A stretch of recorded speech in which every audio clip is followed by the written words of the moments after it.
Hello everybody, we are going live today with Michali to answer a question that's been posted on our forums. We're just going to wait for you guys to join and for me to see Michali pop up. Hello, let's see if I can do this. It's been only 2 weeks. Here, invite. Michali, I believe I invited you. I'm just waiting. Let's see. It says you have no request. Hello. Hi, you are here. Hello. Hi, how are you? Right, good to see you. We missed you last week. Oh, I very much missed you too. All right, awesome. And everybody here. Okay. Okay, so Yeah. shall we? Yeah, please. Okay, so the question is by Sensitive Parent, and it reads, Hi, I'm wondering if you can help me as I'm dealing with a big degree of uncertainty in my life now, and it has taken over. I am Baruch Hashem pregnant after a difficult loss. I went to the doctor for a 12-week ultrasound and may have the same issue once again. We have to wait another 2 weeks and see on the next ultrasound. The wait and the uncertainty is agonizing. I have had anxiety in the past, which is Baruch Hashem pretty much under control. But this concern and uncertainty is eating me up and getting in my way of functioning. Do you have any suggestions for my situation? And to make this relevant to all your followers, suggestions for times in our life when there is uncertainty about major life issues, or we won't have answers for longer periods of time. Thank you, OKclarity, for all that you do. Wow. Very painful question. Yes. I was like thinking about it all morning. Like I read it this morning and like as I'm doing my other stuff, it kept popping into my head like I didn't have a good answer, but I was like, that's not a reason not to address it. So I was like, we're going to address it the best we can. I So love that. I love you, Faye. I think I love your honesty and transparency. And I mean, I think that is the answer, is that it's so troubling when we don't know. We want to know and we don't know. I hear the anxiety in this person's voice, and I don't think this is an issue of like clinical anxiety. I think that this situation is something that anybody would be anxious about because of the level of uncertainty. mhm. Um, One thing that I mean, obviously, just the therapist-y things come to mind in terms Sure. of nurturing herself, self-compassion, taking it easy, sticking to basics of self-care, which include all the physical things, which I believe you posted on the OKclarity Yeah. Instagram this week. Yeah. But moving, getting fresh air, distractions are okay, leaning on supports, Mhm. setting herself up for success also for whatever she might hear. So there's plenty. I mean, this question's a fertility kind of question, and Mhm. also it's a question about dealing with uncertainty. So when it comes to the fertility piece, there are so many wonderful organizations out there Mhm. that do offer support. Correct. When it comes to the uncertainty piece, I mean, this person used Baruch Hashem twice, so I feel it's okay to use a spiritual lens here. Yeah. So forgive me, whoever's listening, if you do not appreciate a spiritual lens, that's totally fine. This is just one way of kind of tackling it. Yeah. I remember someone shared with me the following when it comes to uncertainty, Mhm. that, usually when we pray, when we daven, right, Mhm. we say like, okay, God, please give me X. Mhm. Please don't give me Y, right? And for those of us who are like extra into like God's will, Mhm. we'll say something like, God, if it's meant to be X, then let it be X. And if it's meant to be Y, let it be Y. Mhm. The next step is to incorporate confusion into that prayer. And the way that it works is that we say, God, if you want me to do X, then show me the clarity, give me the clarity so that I know that X is the right thing to do or Mhm. the right thing to have in my life. If you want it to be Y, let it be Y. And if you don't want me to know, then keep me not knowing. Meaning the confusion, there's meaning with the confusion. The confusion is meant to be. And each day that we don't know something, each day that we're living in uncertainty, we can tell ourselves, I am exactly where I need to be. And I'm not meant to have this information right now. What Mhm. I need to do to make meaning out of my life and to find purpose in my life right now is not with that information, because if it was, again, this is a very spiritual kind of Right. It's perspective. very high level, If, sounds like. You yeah, be like, I'm okay with the uncertainty, or I'm okay, like, or like, if I'm not or meant to, more right, accepting it. right, Yeah, exactly. We're accepting yeah. that. or just to use my practice name, embracing it. Embracing. Like, yeah, it's about saying, like, recognizing that this is confusion and not necessarily butting heads with it, but Mhm. really just saying, hi, uncertainty, hi, fear, Right. you're here. Let me nurture this part of myself, and let me also remind myself I'm exactly where I'm meant to be. I Hmm. don't need to be anywhere else. And I don't need to know the answer to this question right now, because if I did, then I would have known it. Correct. God would have shown it to me.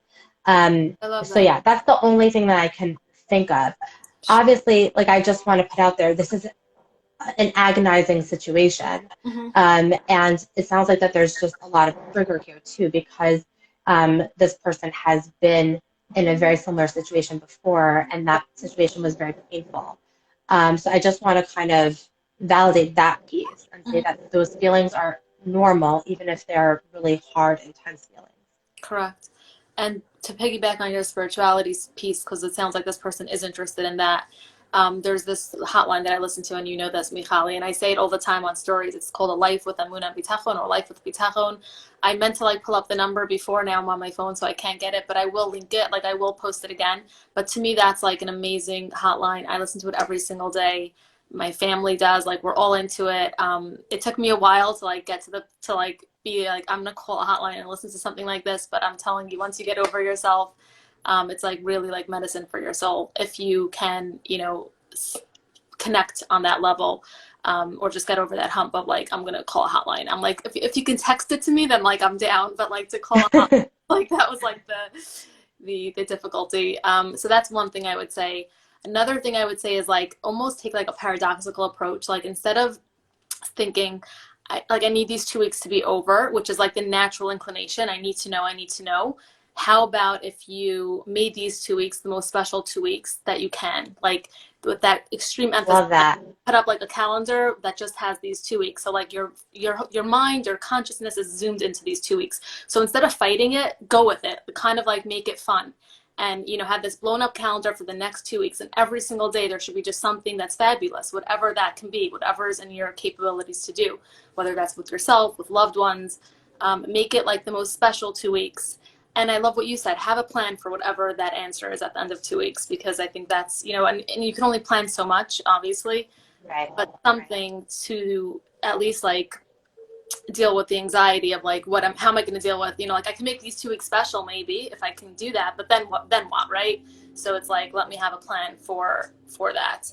And also that, like, you're faced with this like feeling of like, I'm looking at this like uncertainty is like at my doorstep, but we're all living in uncertainty, and that's not to minimize what you're going through, but like, you're this is what you're going through right now, is just like where it's blown up in your face, but you're just like everyone else, or everyone else is just like you without knowing it. Like, we're all living, like, in this moment of uncertainty. Like, nobody knows what's going to happen the next minute, the next day.